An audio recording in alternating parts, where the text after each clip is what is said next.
आपने भारत में वास्तुकला के तमाम शानदार नमूने देखे होंगे, जैसे एलोरा और अजंता की गुफाएं, खजुराहो मंदिर और ताजमहल। ताजमहल के तो कारीगरों के हाथ ही कटवा दिए गए थे, जिससे वैसा अजूबा दोबारा न बनने पाए। आज की खबर में भी वास्तुकला के एक ऐसे अजूबे को हम दिखाने चल रहे हैं, जिसे देखकर शायद आप भी कहें कि इसके ठेकेदार के साथ भी ऐसा ही होना चाहिए, जिससे ऐसा आर्किटेक्चर मावल दोबारा न बनने पाए। पूरा मामला क्या है, चलिए आपको बताते हैं। नमस्कार, मेरा नाम शुभम तिवारी है और आप देख रहे हैं एनडीटीवी इंडिया। यूपी के बलिया में तमसा नदी पर दर्जन भर गाँवों को जोड़ने के लिए सेतु निगम ने एक पुल बनाया, लेकिन इस पुल का एक तरफ अप्रोच मार्ग ही नहीं बना। अप्रोच मार्ग मतलब दूसरी ओर पुल को रोड से जोड़ने वाला हिस्सा, यानी आप पुल पर एक ओर से चढ़ तो सकते हैं, उस पर चलकर नदी भी पार कर लेंगे, लेकिन दूसरी तरफ से नीचे उतरने का रास्ता ही गायब है। पुल के ठेकेदार चाहते हैं कि आप नीचे ना उतरें, सीधे ऊपर की ओर ही बढ़ जाएं।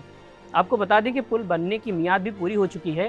अप्रोच मार्ग न बनने की वजह से लोग लकड़ी की सीढ़ी बनाकर पुल पर चढ़कर आना जाना करते हैं। प्रशासन की लापरवाही की वजह से गांव वालों का नदी पर पुल बन जाने का सपना भी पुल की ही तरह अधर में लटका हुआ है। दिक्कत इतना बाकी मेहरारू लइका बच्चा हमने के पढ़ाऊ खतिया उतर सा तो मानी कि अब उतरे ला व्यवस्था है नहीं है। कैसे आ जा रहे हैं आप लोग स्कूल से? अब कैसे आवत नहीं जा, पैदल आवत नहीं जा, सीढ़ी लगौले बन जा, वैसे आवत नहीं जा।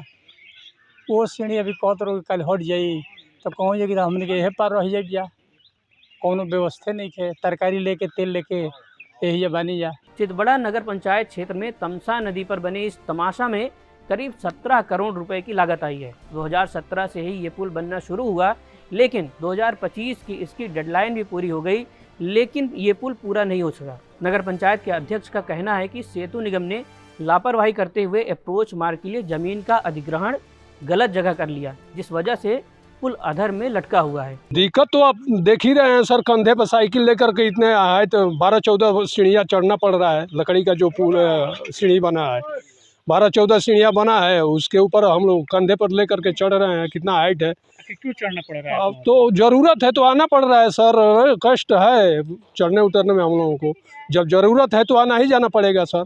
और जब पुल नहीं बनी है तो लकड़ी का जो सीढ़ी लगा है उसी से हम लोग उतर रहे हैं सर। लकड़ी का जो सीढ़ी बना है, औरत लोग आती है, बच्चे लोग आते हैं, गिर गए मर गए तो फिर कौन उसका भागी होगा, कौन जिम्मेवारी होगा सर, बताइए। तमसा नदी पर बने इस पुल से करीब 1 लाख आबादी जुड़ी हुई है। एक तरफ का अप्रोच मार्ग न बनने की वजह से लोग लकड़ी की सीढ़ी बनाकर पुल पर चढ़कर अपनी जान जोखिम में डालकर आने जाने के लिए मजबूर हैं। मतलब अगर आपको चितबड़ा गांव जाना हो तो कितनी दूरी घूमनी पड़ेगी? मुझे 10 से अधिक 10 किलोमीटर घूम कर आना पड़ेगा। जिला प्रशासन का कहना है कि कुछ इश्यूज थे जिसको ब्रिज कॉरपोरेशन सुलझा नहीं पाया। अब हम लोग प्रयास कर रहे हैं कि 2-3 महीने के अंदर अप्रोच मार्ग का काम पूरा हो जाए। पुल पिछले साल तक ही बन जाना चाहिए था।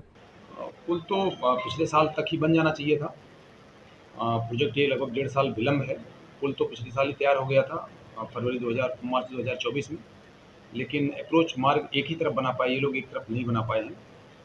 अब मैं कोशिश कर रहा हूँ कि अप्रोच मार्ग अगले 2-3 महीनों के अंदर बनवा दें। उम्मीद है कि एनडीटीवी ने प्रशासन को जो सच्चाई दिखाई है, उसके बाद जो भी दिक्कतें हैं उस पर संवाद कर समाधान निकाला जाएगा और जल्द से जल्द पुल निर्माण का कार्य पूरा हो सकेगा। प्रशासन और ठेकेदारों की इस लापरवाही और लाल फीताशाही पर आपका क्या सोचना है, हमें कमेंट बॉक्स में ज़रूर बताएं और देश और दुनिया की खबरों के लिए देखते रहें एनडीटीवी इंडिया।